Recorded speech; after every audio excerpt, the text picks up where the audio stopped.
Imaginez la scène. Fin février 1988, Los Angeles. Un homme au seuil de la mort ouvre les yeux, regarde sa sœur et lâche ses derniers mots. « Je détesterais mourir 2 fois, c'est tellement ennuyeux. » Ce n'est ni profond, ni inspirant. Ce n'est pas l'acceptation paisible qu'on attendrait de l'un des plus grands esprits de l'histoire. À l'autre bout de la ville, sur un tableau noir de son bureau au Caltech, 7 mots restent intouchés. « Ce que je ne peux pas créer, je ne le comprends pas. » Entre ces 2 phrases, l'une sur l'ennui, l'autre sur la création, se cache une vérité si dévastatrice qu'elle réduit en cendres tout ce que l'école vous a appris sur l'apprentissage.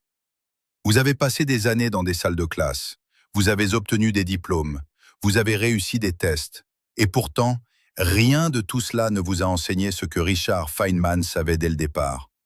Vous ne comprenez rien à ce que vous ne pouvez pas reconstruire à partir de zéro.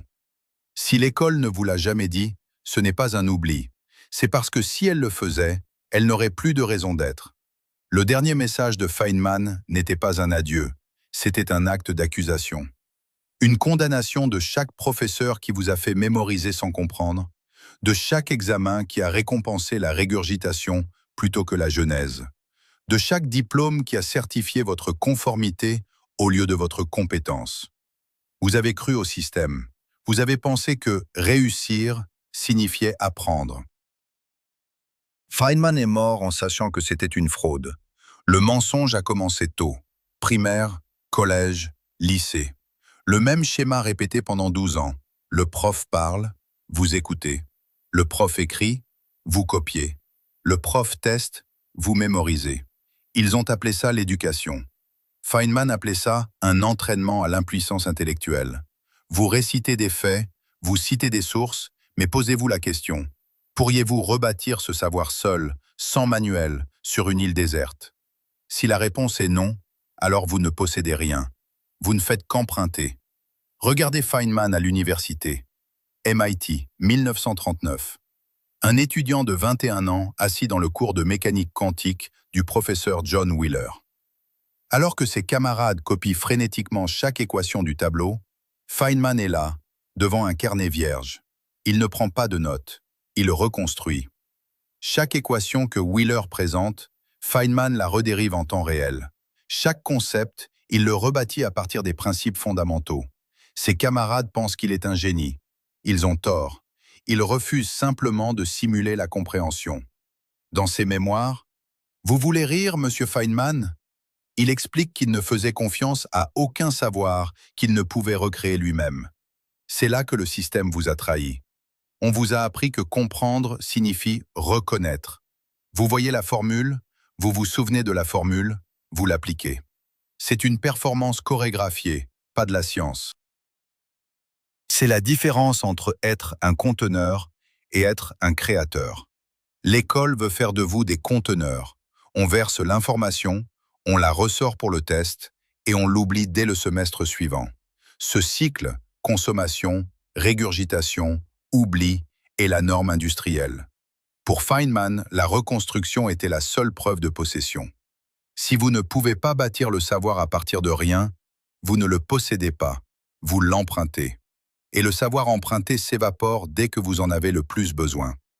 Mais la création prend du temps. Elle demande d'accepter l'échec, le droit d'explorer des impasses et des cul-de-sac logiques. Et ça, le système éducatif ne peut pas se le permettre. Il a des programmes, des calendriers, des tests standardisés. Il a optimisé la rapidité superficielle au détriment de la profondeur lente. On vous a formé à être rapides et creux, et on a certifié ce vide par des diplômes. Feynman, lui, a passé sa vie à accumuler une éducation d'un autre type. Une éducation bâtie sur la genèse, pas sur la consommation. Une éducation qui ne peut pas être testée par des QCM, parce qu'elle n'accepte aucune autorité autre que la logique pure. Faisons un test, là, maintenant. Prenez n'importe quel concept que vous pensez avoir appris. La thermodynamique, la sélection naturelle, ou même le fonctionnement d'un moteur à explosion. Maintenant, expliquez-le à un enfant de 5 ans. Mais voici la contrainte. Vous n'avez pas le droit d'utiliser des mots techniques. Pas de jargon, pas de « c'est comme ça ». Si vous commencez à bégayer, c'est que vous ne comprenez pas. Vous vous souvenez juste de l'étiquette. Feynman adorait raconter cette histoire de son père. Ils observaient un oiseau. Son père lui disait « Tu vois cet oiseau? En italien, c'est un chiarlo. En chinois, c'est un chungling. Tu peux connaître son nom dans toutes les langues du monde. À la fin, tu ne sauras strictement rien sur l'oiseau lui-même. L'école vous a appris les noms. Elle vous a appris à étiqueter le monde, pas à le saisir. C'est comme si on vous donnait une recette de gâteau sans jamais vous expliquer ce que fait la levure chimiquement.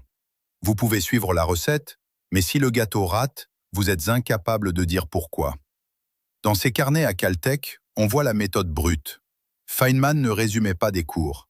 Il prenait une théorie établie, par exemple la relativité d'Einstein, et il se disait « Bon, supposons que je ne connais pas les maths d'Einstein.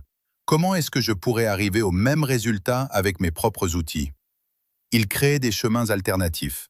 Il forçait la réalité à se justifier devant lui. C'est ça, l'approche par les premiers principes.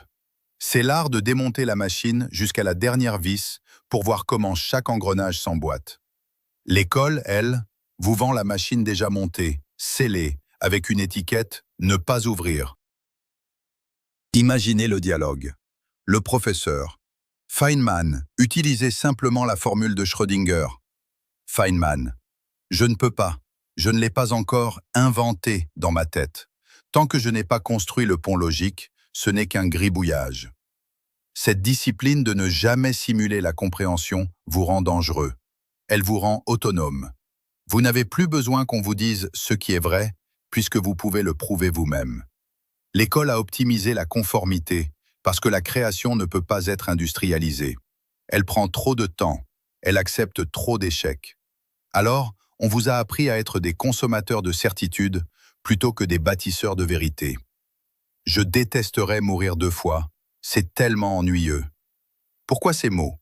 Parce que pour Feynman, l'ennui n'était pas une absence de distraction, c'était une absence de création.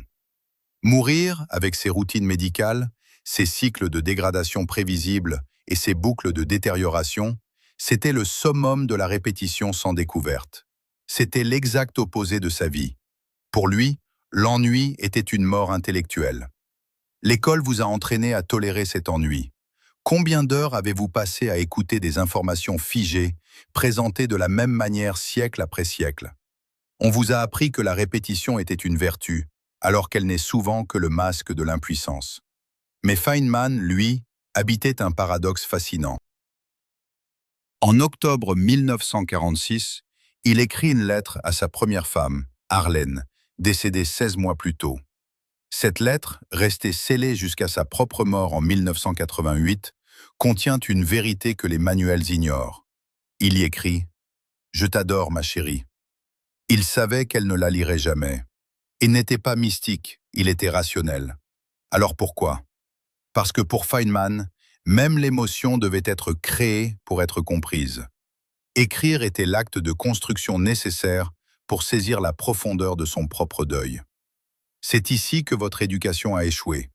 On vous a appris que l'on crée pour obtenir quelque chose, une note, un diplôme, une validation. Un processus transactionnel. Pour Feynman, la création était la récompense, car elle était l'unique véhicule de la compréhension.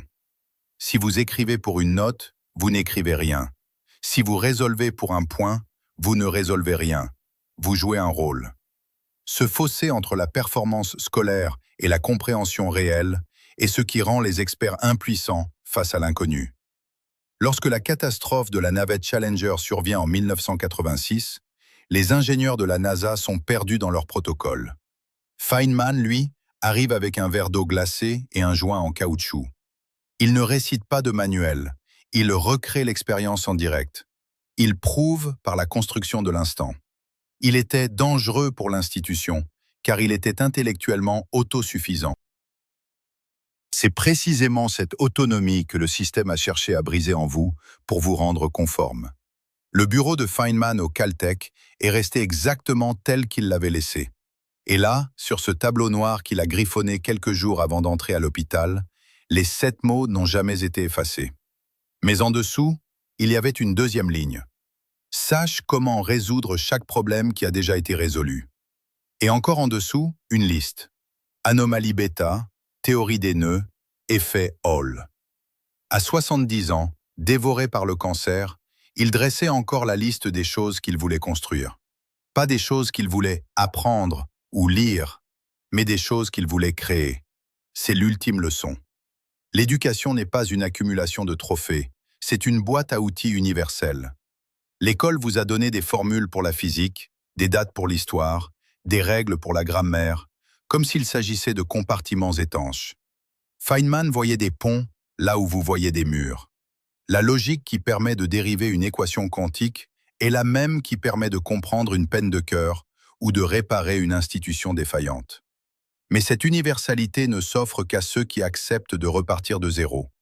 Le monde est d'une beauté terrifiante, non pas parce qu'il est complexe, mais parce qu'il est structuré.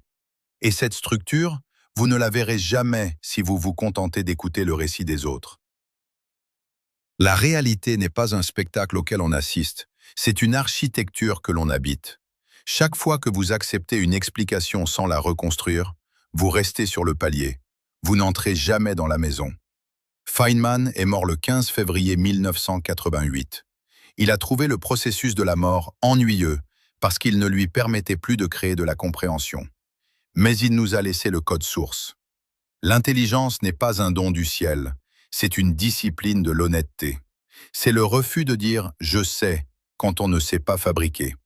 Alors ne vous contentez plus de consommer le réel. Arrêtez de collectionner les étiquettes et les diplômes comme des timbres. Prenez un carnet vierge, posez-vous devant une idée qui vous dépasse et commencez à bâtir. C'est seulement là que vous commencerez enfin à voir le monde tel qu'il est vraiment. Si vous voulez continuer à déconstruire les illusions et voir la mécanique sous la peinture, abonnez-vous. Car au final, ce que nous ne créons pas ensemble, nous ne le comprendrons jamais.